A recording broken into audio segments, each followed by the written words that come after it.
Assalamualaikum warahmatullahi wabarakatuh. Perkenalkan, nama saya Fahrul dengan NIM 2169010806 dari Program Studi Pendidikan Ekonomi Universitas Muhammadiyah Bone.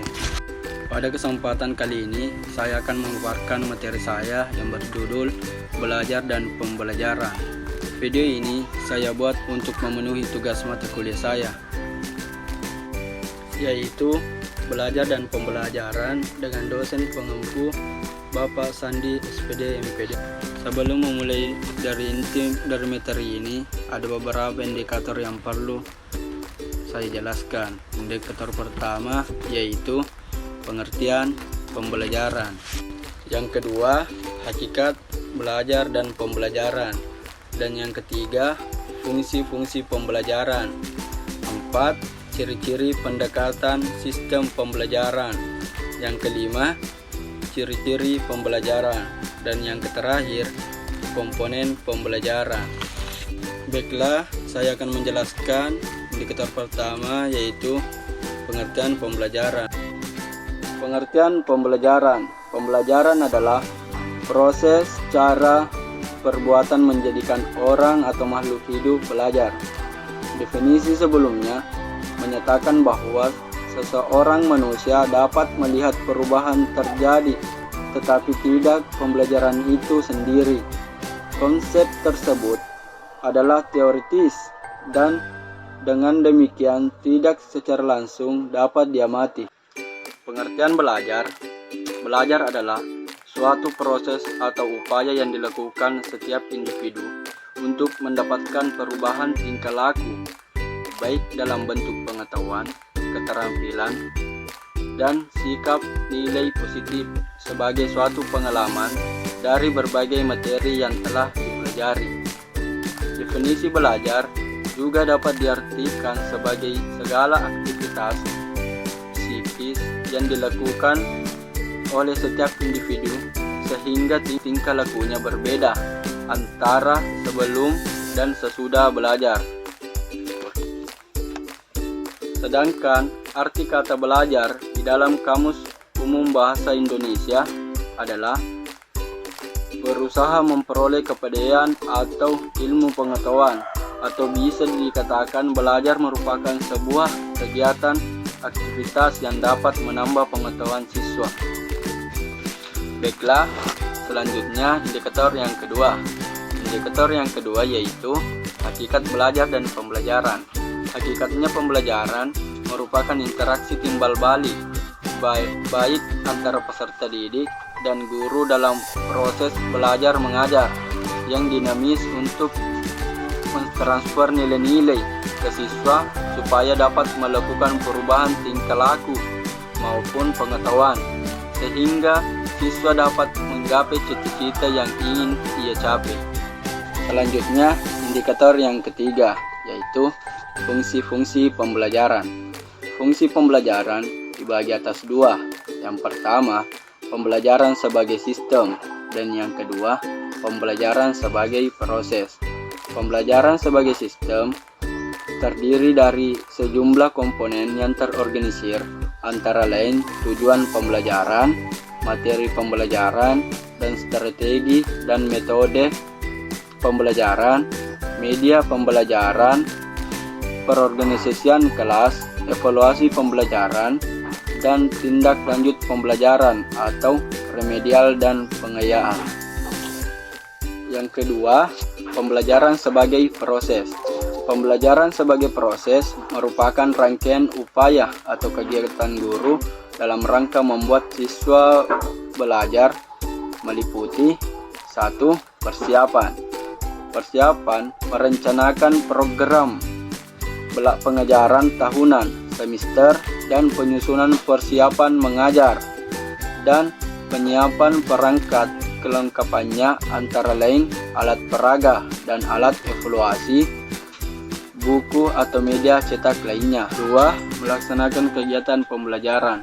Dengan mengacu pada persiapan pembelajaran yang telah dibuatnya, banyak dipengaruhi oleh pendekatan atau strategi dan metode-metode pembelajaran yang telah dipilih dan dirancang. 3. Penerapannya. serta filosofi kerja dan komitmen guru, persepsi dan sikapnya terhadap siswa. 4. Menindaklanjuti pembelajaran yang telah dikelolanya. Kegiatan pasca pembelajaran ini dapat berbentuk instrumen dan dapat pula berupa pemberian layanan remedial teaching bagi siswa yang berkesulitan belajar. Berdasarkan pendapat Aswan Sain, diketahui beberapa fungsi metode dalam pembelajaran antara lain: 1. Sebagai motivasi intrinsik. Sebuah metode pembelajaran berperan sebagai alat motivasi intrinsik atau motivasi dari luar untuk siswa. Dengan demikian, siswa bisa mengikuti kegiatan belajar mengajar dengan baik, di mana motivasi tersebut akan mendorong siswa agar semakin mengikuti kegiatan belajar mengajar. Yang kedua, penggunaan metodologi untuk merancang sistem pembelajaran yang meliputi prosedur perencanaan dan perancangan, pelaksanaan, dan penilaian keseluruhan proses pembelajaran yang tertuju pada konsep pencapaian tujuan pembelajaran. Selanjutnya, indikator yang kelima, yaitu ciri-ciri pembelajaran. Ciri-ciri pembelajaran dibagi atas 3. Yang pertama, rencana. Yang kedua, saling ketergantungan. Dan yang ketiga, tujuan. Yang pertama, rencana. Rencana ialah penataan dan ketenagaan material dan prosedur yang merupakan unsur sistem pembelajaran dalam suatu rencana khusus. Yang kedua, saling ketergantungan antara unsur-unsur sistem pembelajaran yang serasi dalam suatu keseluruhan. Tiap unsur bersifat esensial dan masing-masing memberikan sumbangannya kepada sistem pembelajaran. Dan yang ketiga, tujuan. Sistem pembelajaran mempunyai tujuan tertentu yang hendak dicapai. Ciri ini menjadi dasar perbedaan antara sistem yang dibuat oleh manusia dan sistem pemerintahan. Semuanya memiliki tujuan. Sistem alami seperti ekologi dan sistem kehidupan hewan dan memiliki unsur-unsur yang saling ketergantungan satu sama lain, disusun sesuai dengan rencana tertentu, tetapi tidak mempunyai tujuan tertentu. Tujuan sistem menuntut proses merancang sistem. Baiklah, selanjutnya kita masuki pada indikator yang terakhir, yaitu komponen pembelajaran. Komponen pembelajaran dibagi atas 3. Yang pertama, tujuan. Tujuan dalam pendidikan dan pengajaran adalah suatu cita-cita yang bernilai normatif. Dengan kata lain, dalam tujuan terdapat sejumlah nilai yang harus ditanamkan kepada anak didik. Tujuan tersebut mempunyai jenjang dan yang luas dan umum sampai pada sempit dan khusus. Semua tujuan itu berhubungan antara yang satu dengan yang lainnya, dan tujuan yang berada di bawah akan menunjang tujuan di atasnya. Dan yang kedua, bahan pelajaran. Bahan adalah salah satu sumber belajar dari anak didik. Bahan tersebut sebagai sumber belajar ini adalah suatu yang membawa pesan dan untuk tujuan pengajaran. Dengan demikian, bahan pelajaran merupakan komponen yang tidak bisa diabaikan dalam pengajaran, karena bahan adalah salah satu inti dalam proses belajar mengajar yang akan disampaikan ke anak didik. Dan yang ketiga, kegiatan mengajar.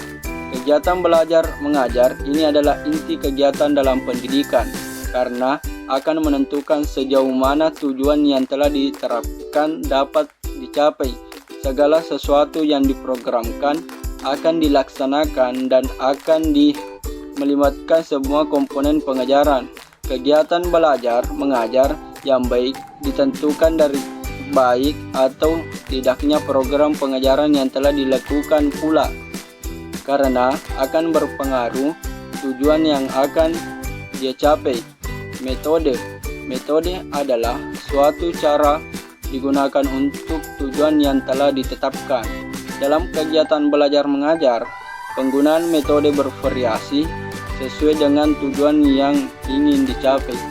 Adapun kesimpulan dari materi ini yaitu berbagai macam metode pembelajaran yang hadir di dunia pendidikan agar kegiatan belajar mengajar dapat berjalan dengan baik.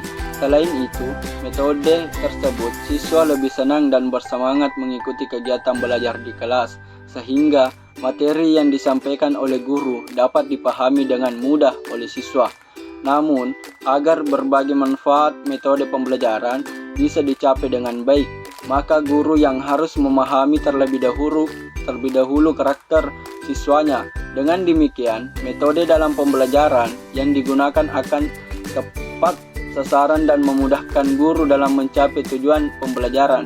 Selain itu, metode tersebut juga menjadikan siswa juga berlatih dalam menyelesaikan permasalahan. Baiklah, itulah hasil pemaparan dari saya. Lebih dan kurangnya mohon dimaafkan. Seperti ilmu padi, semakin merunduk semakin berisi, begitu juga indahnya berbagi. Jika kalau berilmu, jangan sungkan mengomentari. Wabillahi taufiq wal hidayah. Wassalamualaikum warahmatullahi wabarakatuh.